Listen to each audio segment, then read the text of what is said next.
Good morning, everybody. Welcome back to Time Rewound. We have some exciting news. I made a video a couple weeks ago talking about our fun, exciting new thing, and I hadn't gotten around to editing it and getting it posted. So we'll just consider this that same video. For those of you who don't know, we have chickens at the homestead now. 2 weeks ago we bought 5 laying hens. And we'll take a look at them here in a sec. But we have been working on this coop pretty much ever since we got them, bits and pieces. It doesn't necessarily look super handsome like something you'd buy in a store, but it's good enough. And out here, good enough is perfect. So it's what we got. It's mostly reclaimed wood. We went and found what we could in town when students were moving out with old furniture and whatnot. So we checked, it's all good. They don't have paint or anything inside that they can eat, which, you know, would be no bueno, but that's not a problem. And we were out here super late last night because we wanted to get it done, because the birds were getting a little too big for the setup they had in the garage. And the forecast yesterday said it was going to be rainy today, stormy, all day. Yep. Yeah, I want to see this. Tons of storms in the sky right now, as you can see. Yep. Everywhere. So we were not expecting it to be a day good for working today, and the rest of the forecast here this week calls for really bad storms. So we said, all right, we need to get this done. So we were out here until 2 or 3 in the morning last night working on this thing with headlamps, and only had to take 1 break for coyotes. Yeah, so that was fun. But we got it done. We got the chicks moved in, so we'll show you what we have for our chicken coop. It's not entirely complete, the whole package yet, but it's functional. So just don't mind the mess, because there's still some. But this is our coop. We've got 1 window. It does not open. It is just to let light in, which is more for winter, because underneath this silver maple tree, these lose their leaves fairly early compared to a lot of other hardwood trees. So it's shaded right now in the window for a really good portion of the day. And then in the winter, this will be gone and they'll get sunlight for most of the day through that window to help keep it warm. And then we've got some paint to make it look good. This right here goes into a water bucket inside. It's suspended pretty lightly for now, and we'll upgrade it so it's a little more secure. There's no water in it at the moment because they're not quite tall enough to reach it. But if we put it any lower, then it starts cramping on their headspace. But all it is it's just 1-inch PVC. If I can get the thing to I put that on. My bad. Oh, thanks. But ideally, when Steven doesn't put it on here, this end cap just unscrews, you pour water in, and it feeds straight into the bucket. And the bucket has oh, I forget what the words are for them, but they're just little things the chickens bump their beaks on, and it makes water fall out. I know there's a word. Oh well. So we'll teach them how to use that. That is something they have to learn. Right now they just have a regular water trough thing. And then down here, this is just locking these in place for now, but this removes, and these 2 doors on the bottom open up, and that's to clean out poop and whatever other mess they make in there, so that way we can compost it and use it for other things.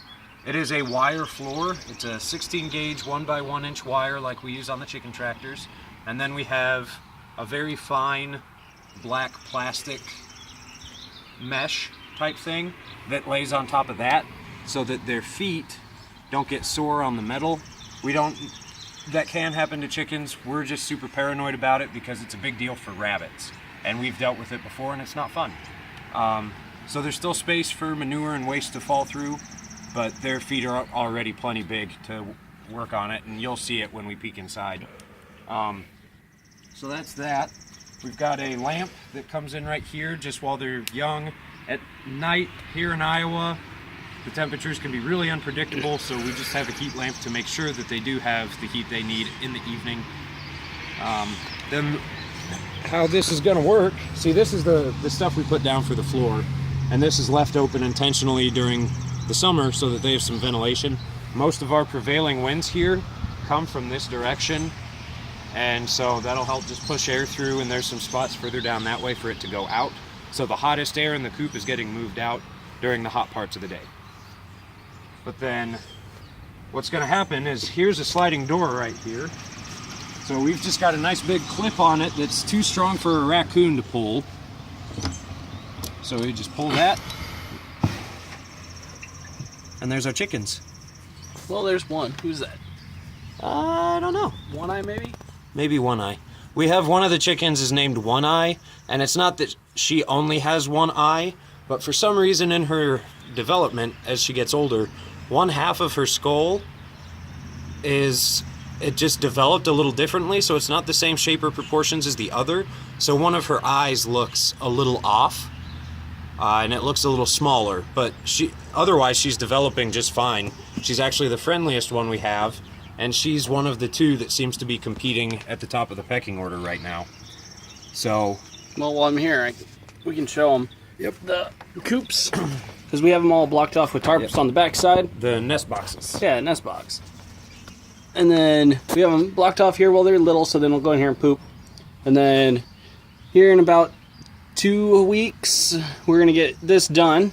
What we're going to do is just add on the back doors and remove this and put hay down and some fake eggs so they know, hey, this is where I need to go and lay eggs and everything else. 2 months. 2 months? Yeah, it'll be more like 2 months, not 2 weeks. Oh, shit. Yeah, they'll take a while. But that's okay.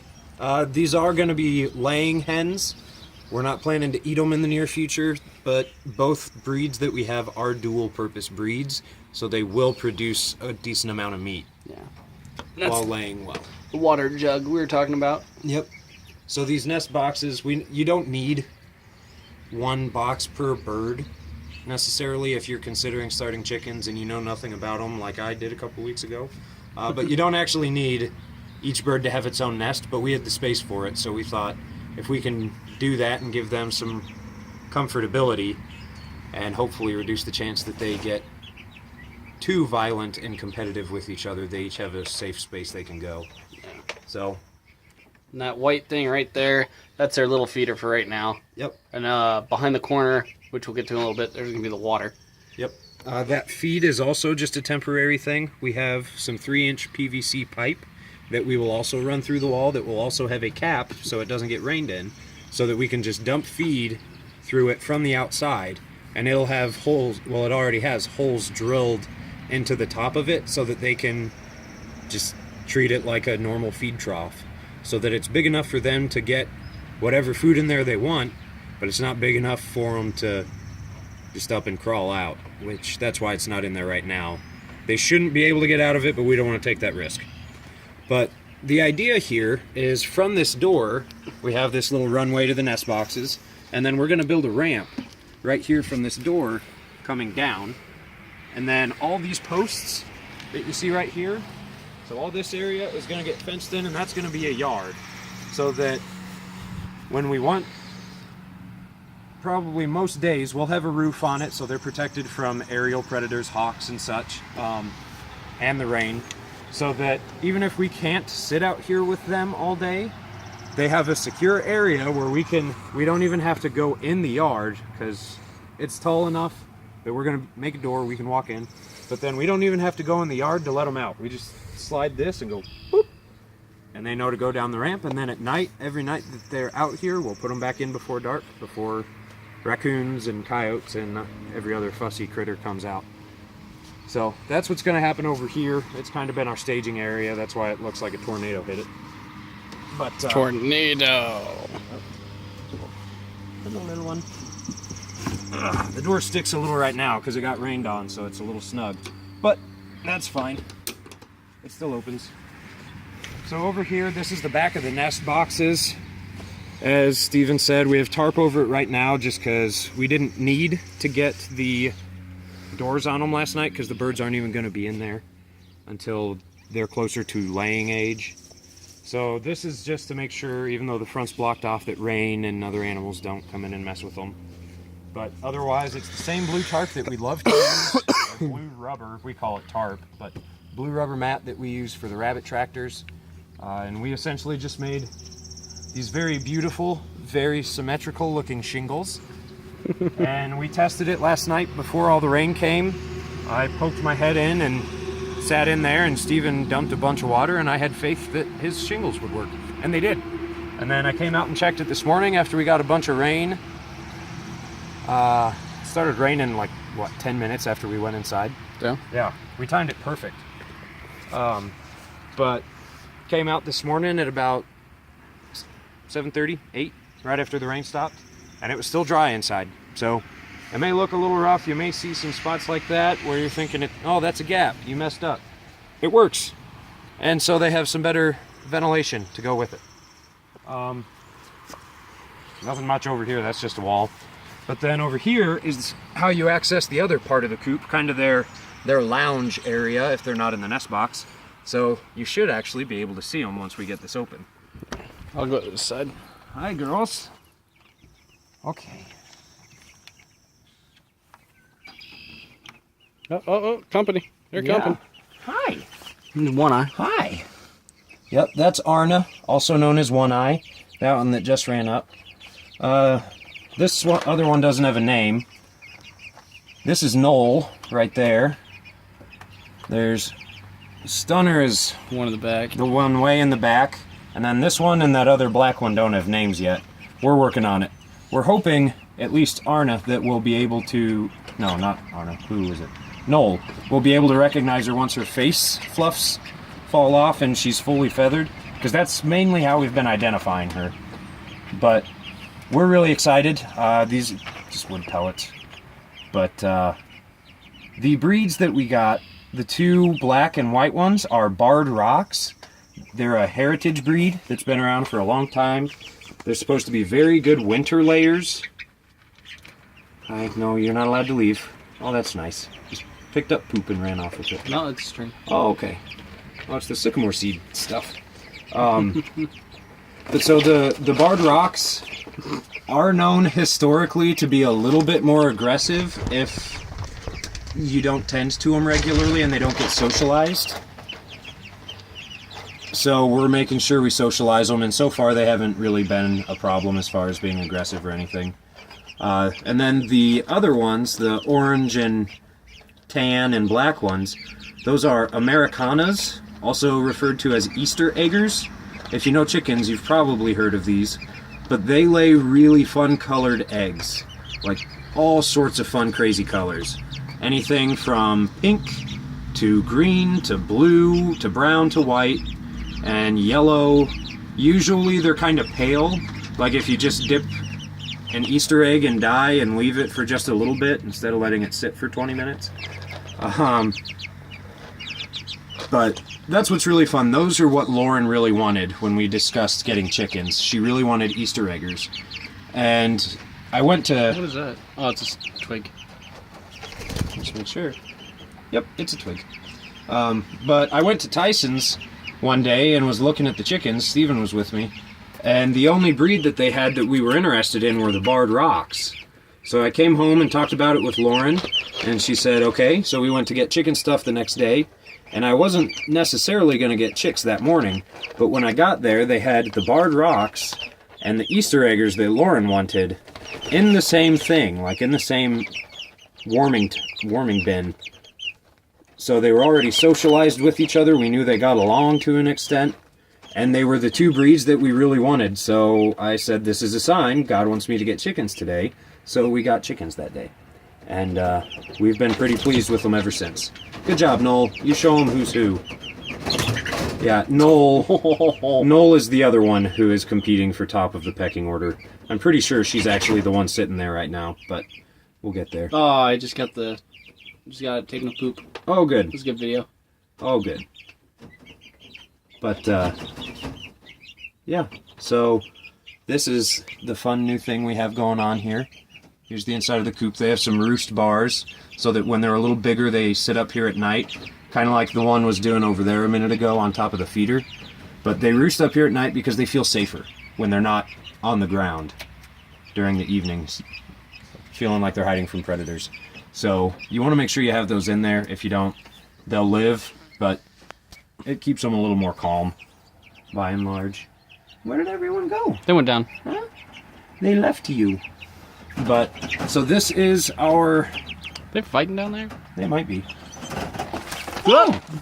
There's Noel. Noel, did you get your tail kicked? Well, we'll close the door and let them work out their issues they're working on, and so we're not stressing them out even more. Oh, it's Stunner. Oh, look at Stunner getting bold. But here, we'll close this and let them be. Say bye, girls. So those wood pellets in there in the floor, those last longer than like shavings or even straw in a lot of cases as far as a bedding goes. And they hold more moisture too, more moisture, more poop. And they break down really well, so they're actually super good for putting in a garden when you're done. Like we had rabbits that were using those for bedding in the garage for a little bit. And that's ideal, because for a chicken you can't just dump it in the garden if there's too much poop, because it needs to compost and break down and spread out. But this stuff will also be super great for a garden to compost it with. And it's easier to clean up, it's less messy. So that's why we're using that in there. And then, yeah, it's been quite the ordeal getting this thing up and running for the past week and a half. But we got it. It's good, it's working. They seem to be doing fine. The next thing is we're gonna work on a yard, and someday we're gonna get a tractor so we can get them moving throughout the rest of like the whole yard and not the chicken yard, so that they don't just scratch this one place all up and turn it all into dirt. But that's a long ways away. For now, we're sticking with what we got. Thanks for tuning in to Time Rewound. Feel free to check out our other videos. In the future, I'll be putting up a video showing PVC rabbit tractor construction, because I filmed that last week or 2 weeks ago and it needed more editing than I thought, so that's going to be up soon. We've got Meet the Rabbits video. Feel free to check that out. Meet our characters. We talk about them a lot. But otherwise, thanks for tuning in. Be sure to check out what else we have, and be sure to check back in the future and stay tuned, because there's more to follow.